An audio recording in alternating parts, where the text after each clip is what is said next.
Hello दोस्तों। आज हम बात करने वाले हैं राजस्थान के कोटा शहर की एक बहुत ही हवेली के बारे में।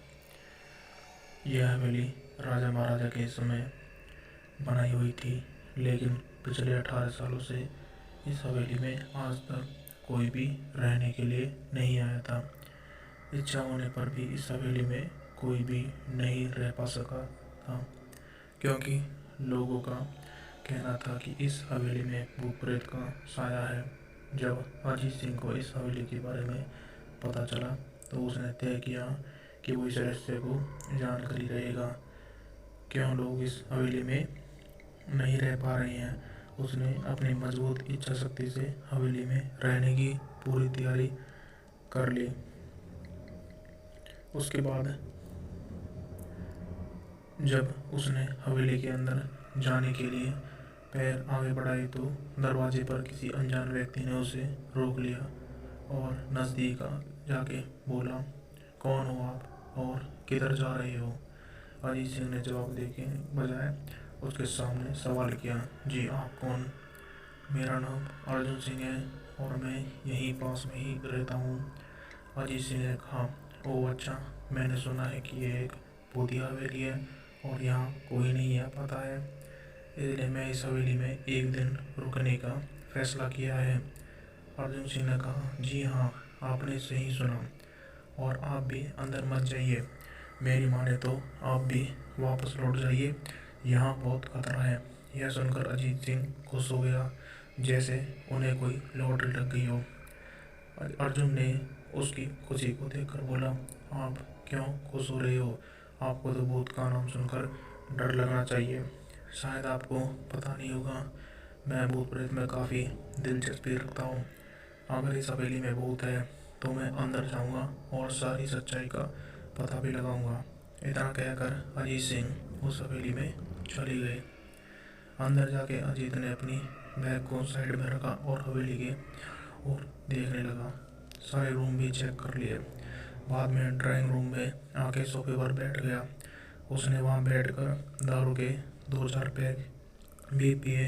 वहीं अचानक उस रूम में लाइट का बल्ब चालू बंद होने लगा, लेकिन अजीत ने उस पर ध्यान नहीं दिया। थोड़ी देर बाद दूसरा बल्ब चालू बंद होने लगा, फिर तो हवेली की सारी लाइटें चालू बंद होने लगी। यह सब देखकर अजीत अपनी जगह पे खड़ा हो गया और संपूर्ण सावचेत हो गया। अचानक उसके सामने एक छोटा टेबल हवा में उड़ने लगा, करीबन 6 फुट हवा में ऊपर उड़ने लगा और गोल घूमने लगा और बाद में अजीत की ओर तेजी से आने लगा।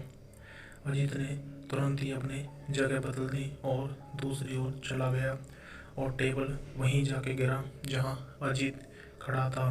अजीत कुछ समझ पाता उतने में सोफे की सीट उसकी ओर आने लगी। वह जल्द खड़ा हो गया और छलांग लगा के दूसरी ओर कूद गया, जिसके कारण सोफा दीवार को टकराया और अजीत बच गया। अचानक सब कुछ शांत हो गया। अजीत ने चारों ओर सतर्कता से देखा और बड़ी आवाज में बोला, तुम जो भी हो सामने आके बात करो। वहीं एक बड़ी परछाई उसके सामने आई। अजीत ने उस परछाई को देखकर बोला, कौन हो तुम और क्यों मुझे मारना चाहते हो? परछाई, तुम्हारी भूल के कारण। अजीत, मेरी भूल? मेरी कौन सी भूल की? परछाई, इस हवेली में आने की भूल। मैं किसी और को भी इस हवेली में कुछ नहीं देख सकता। अजीत, लेकिन क्यों? वो परछाई जवाब दिया, आज से 18 साल पहले इस हवेली के मालिक ने मुझे यहीं पे मार डाला था। मेरी कोई भी गलती नहीं थी। वो परछाई, इस कारण से वजह से मेरी मेरी आत्मा इस हवेली में भटकती रहती है। मैं किसी और को भी इस हवेली में नहीं रहने दूंगा, क्योंकि इस हवेली में मेरा खून हुआ था। इस हवेली में जो भी रहने के लिए आएगा उसकी मौत होगी। अजीत ने कहा, मैं तुम्हें अपने असली रूप में देखना चाहता हूँ। तुम्हें मारने से पहले मेरी ये इच्छा अवश्य पूरी करूँगा। और इस परछाई ने एक भयानक दरमियान रूप ले लिया। उसका चेहरा इतना भयानक था कि अजीत भी एक क्षण के लिए डर गया, लेकिन देखते ही क्षण में अजीत ने अपने आप पर काबू पाते हुए उस परछाई पर सफ़ेद पाउडर छिड़क दिया और भूत के ऊपर वो सफ़ेद पाउडर पड़ते ही वह जलने लगा। बड़ी बड़ी ज्वाला उठने लगी। वो बहुत ज़ोर ज़ोर से चिल्लाने लगा और बाद में वह पूरी तरह से जल गया।